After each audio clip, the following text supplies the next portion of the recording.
আল্লাহুল মাহফুজ কোরআনের বাড়ি। কোরআনের বাড়ি কই? বাল হুয়া কোরআনুম মাজিদ ফি এটা মিন দুররাতিন বাইদা, সাদা ঝকঝকে ডায়মন্ড দিয়ে আল্লাহ বানাইছে। আমাদের সবার তাকদীর ভাগ্যলিপি ওইখানে লেখা, কি হবে না। কোরআনের বাড়ি ওইটা শেষ, এরপরে শুরু হয় লা জামান লা মাকান এরিয়া। ওইখানে কোনো জামান নাই, মাকান নাই, no time no space area শুরু। ওইখানে কুরসি, যেখানে আল্লাহ পা রাখেন বা কুদরতি পা রাখেন, আল্লাহর কুরসি। বড় রাজা বাদশারা সিংহাসনে বসে পা রাখে একটা টেবিলের উপর, শাহী টেবিল, ওইটার নাম কুরসি।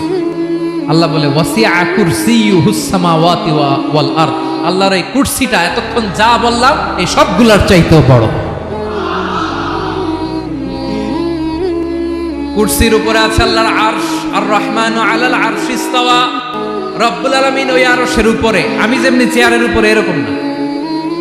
যেভাবে আল্লাহর জালালিয়াত, হিজ হাইনেস, হিজ রয়্যালনেস, আল্লাহর জালালিয়াত, আল্লাহর কুদরতের মাধ্যমে যেভাবে আল্লাহ আরশের উপর থাকা দরকার, আল্লাহ সত্তা, আল্লাহ ঠিক ওইভাবে আছে, আরশের উপরে আছেন। ওয়া ইয়াহমিলু আরশা রাব্বিকা ফাওকাহুম ইয়াওমাইযিন সামানিয়া। কিয়ামতের দিন আল্লাহর এই আরশটা 8 জন ফেরেশতা বহন করবে।